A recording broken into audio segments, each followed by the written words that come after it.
Бүгүнкү күндө Ош Бишкек трассасынын Жалал-Абад маданият бөлүгүнүн 34 чакырым жолунда асфальт төшөлгөн. Курулуш ишин азербайжандык Азбирт жоопкерчилиги чектелген коому жүргүзүүдө. 2018 жылы башталган бул курулуш ишинин жай жүрүшү нааразычылыктарды жаратууда. Жол тезирээк бүтүрүш керек, эл мантип кыйналып атат, акырдык болуп, чаң болуп, айыл жерлеринде бүтүн баары айылды чаңга толтуруп бүттү. Ошондуктан тезирээк бүтүрүш керек муну. Өз жол курган жакшы, мамлекетке чоң рахматчылыгыбызды билдиребиз, ыраазычылыгыбызды. Бирок муналарды жол министри карап, өзү келип көрүш керек да берди акыбалды. Кадабойлор өлүп атат. Жол начар болуп атат. Тезак бүтүрбөсө жакшы болот эле бардык айдоочуга. Айдоочулар жүздөп кетти. Бат-бат эле неме болуп атат да, жол бузулуп атат. Ош Бишкек трассасынын Жалал-Абад маданият жолундагы 67 чакырым жолду реконструкциялоо иштери мындан 3 жыл мурун башталган. Ага Евразия өнүктүрүү банкы тарабынан 65 миллион доллар каражат бөлүнгөн. Былтыркы жылы ушул жолдун 15 чакырымдай асфальт төшөлгөн. Ал эми Сузак районундагы трассанын ушул бөлүгүндө былтыркы жылы күздөн баштап курулуш иштери токтоп турган болчу. Hazır bizde subpodratçıklar dayarlagan жерди сразу элде чаң болбасын, башка болбасын деп сразу биринчи слойну уратабыз. Биринчи слой 9 см уплотненияден кийин болот. Уплотненияден кийин 9 см калат.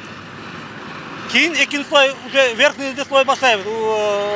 У 6 см уплотненияден кийин калат. Общий 15 см асфальт болот. Bu asfaltta bir günde dayar yer bolsa biz 3-4 kilometre asfalt tapılmak koyarız. Az buna göre otarsanız 2 sloy 5 rulat. 5 dep koyatın onu. 5 basagandan ki asfaltı 2 kilometre, 1,5 kilometre asfalt alırız. Жалал-Абад маданият жолунун курулушуна 20 жалданма компания тартылып 200дөн ашык жумушчу иштеп жатат. Долбоордун тендердик баасы 64 миллион долларды түзүп, 36 айда бүткөрүү пландалган. 2022 жылдын 29 июнунда аякталуусу керек. Бул боюнча президенттин Жалал-Абадтагы өкүлчүлүгү буга чейин иштин жай жүргөнү жана азыркы жүргүзүлүп жаткан жумуштар тууралуу маалымат берди. Бүгүнкү күндө 34 километр асфальт басылды. Азыр сентябрдын аягына чейин дагы 10 километр басылат. Жалпысы ошондо быйылкы жылдын эсебинен 45 километр басылат. Былтыры иштин мындай солгун болгон себеби пандемияга байланыштуу. Жумушчулар келбестен ооруга байланыштуу бир аз солгун болгон. Бирок эми чындыгында булар графиктен кичине артта калып атат.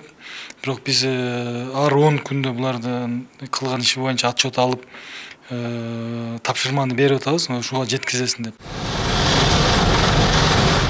Курулуп жаткан жол тилкесине дал келген 266 объектини көчүрүү зарылчылдыгы келип чыккан. Алардын ичинен 172 объекттин жер участкалары үчүн 50 миллиондон ашык. Ал эми 74 объекттин курулушуна 74 миллион сом компенсация төлөнгөн. Аклай Карабаева, Аскар Маматисаков, Регион.